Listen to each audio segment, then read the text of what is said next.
Berdasarkan asesmen menyeluruh tersebut, rapat Dewan Gubernur Bank Indonesia pada tanggal 18 dan 19 November 2025 memutuskan untuk mempertahankan BI rate sebesar 4,75%. Demikian juga suku bunga deposit facility tetap sebesar 3,75% dan suku bunga lending facility tetap sebesar 5,5%. Keputusan ini konsisten dengan fokus kebijakan jangka pendek pada stabilisasi nilai tukar rupiah dan menarik aliran masuk investasi portofolio asing dari dampak meningkatnya ketidakpastian global, dengan tetap memperkuat efektivitas transmisi pelonggaran kebijakan moneter dan makrobudensial yang telah ditempuh selama ini.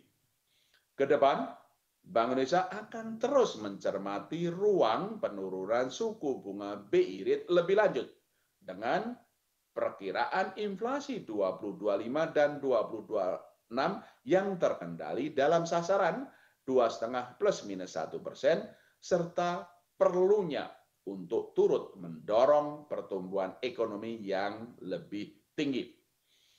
Pelonggaran kebijakan makrobudensial diperkuat dengan meningkatkan efektivitas implementasi pemberian likuiditas kepada perbankan dalam mempercepat penurunan suku bunga dan kenaikan pertumbuhan kredit pembiayaan ke sektor real, khususnya sektor-sektor prioritas pemerintah. Kebijakan sistem pembayaran tetap diarahkan untuk turut mendorong pertumbuhan ekonomi melalui perluasan akseptasi pembayaran digital, penguatan struktur industri sistem pembayaran, dan peningkatan daya tahan infrastruktur sistem pembayaran.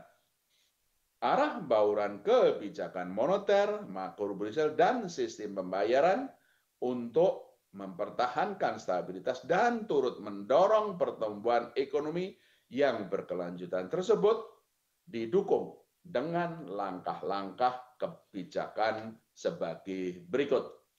Pertama, penguatan stabilisasi nilai tukar rupiah melalui intervensi baik transaksi non-delivery forward NDF di pasar luar negeri maupun transaksi spot dan domestik non-delivery forward DNDF di pasar domestik.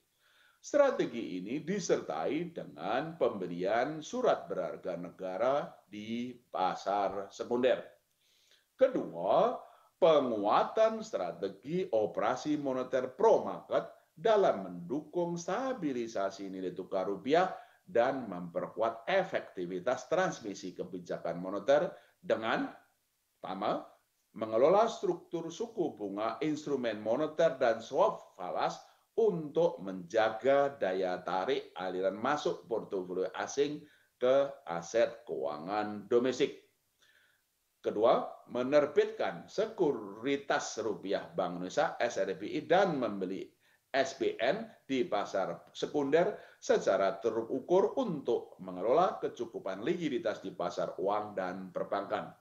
Yang ketiga, memperluas instrumen operasi moneter valuta asing dengan instrumen spot dan swap dalam valuta Chinese Yuan (CNY) dan Japanese Yen (JPY) terhadap rupiah yang terintegrasi dengan pengembangan pasar uang dan pasar falas.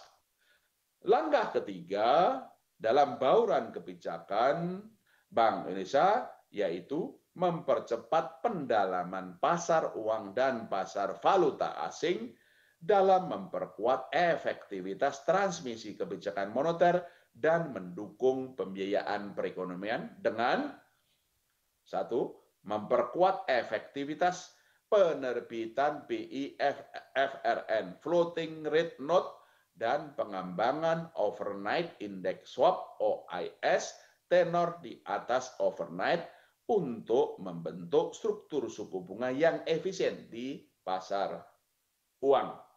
2. Memperkuat peran dealer utama untuk meningkatkan transaksi SRBI di pasar sekunder dan transaksi repurchase agreement repo antar pelaku melalui Central Counterparty CCP. Ketiga, mengembangkan transaksi pasar uang dan pasar falas domestik dengan instrumen spot, forward, dan swap dalam valuta Chinese Yuan, CNY, dan Japanese Yen, JPY terhadap rupiah untuk mendukung penguatan local currency transaction LCT. Bauran kebijakan yang keempat adalah penguatan implementasi pelonggaran kebijakan insentif likuiditas makrobudensial melalui pemberian insentif likuiditas kepada perbankan dalam mempercepat penurunan suku bunga, interest rate channel, dan kenaikan pertumbuhan kredit pembiayaan lending channel ke sektor-sektor prioritas pemerintah. Bauran kebijakan kelima, penguatan publikasi asesmen transparansi suku bunga dasar kredit SBDK dengan pendalaman pada suku bunga kredit berdasarkan sektor prioritas yang menjadi cakupan KLM sebagaimana terlihat dalam lampiran 1. Bauran kebijakan yang keenam, akselerasi akseptasi pembayaran digital melalui perluasan literasi penyedia jasa pembayaran PJP, merchant, dan masyarakat terkait KRIS-TEP, penguatan implementasi KRIS antar negara, khususnya Indonesia Tiongkok dan Indonesia Korea Selatan, melalui pelaksanaan sandboxing, implementasi program kapasitas dan literasi, sinergi percepatan dan perluasan digital di daerah, katalis P2DD untuk percepatan digitalisasi pemerintah daerah.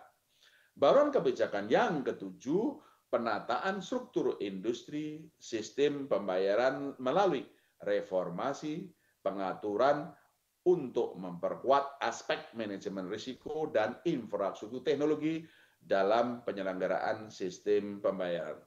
Selain 7 kebijakan dalam bauran kebijakan Bank Indonesia tersebut, Bank Indonesia terus memperluas kerjasama internasional di area kebank sentralan, termasuk konektivitas sistem pembayaran dan transaksi menggunakan mata uang lokal, serta fasilitasi penyelenggaraan promosi investasi perdagangan di sektor prioritas bekerjasama dengan instansi terkait. Bank Indonesia juga terus mempererat sinergi kebijakan dengan Komite Stabilitas Sistem Keuangan KSSK untuk menjaga stabilitas sistem keuangan. Sinergi kebijakan Bank Indonesia juga terus diperkuat dengan kebijakan fiskal pemerintah dan kebijakan sektor real pemerintah untuk menjaga stabilitas makroekonomi dan terus mendorong pertumbuhan ekonomi agar lebih tinggi dan berdaya tahan sejalan dengan program Asta Cita. Itulah pokok-pokok hasil rapat Dewan Gubernur Bank Indonesia pada 18 dan 19 November 2025 yang bertajuk BI rate tetap 4,75%, mempertahankan stabilitas, mendorong pertumbuhan ekonomi. Itulah hasil pokok-pokok dari rapat Dewan Gubernur.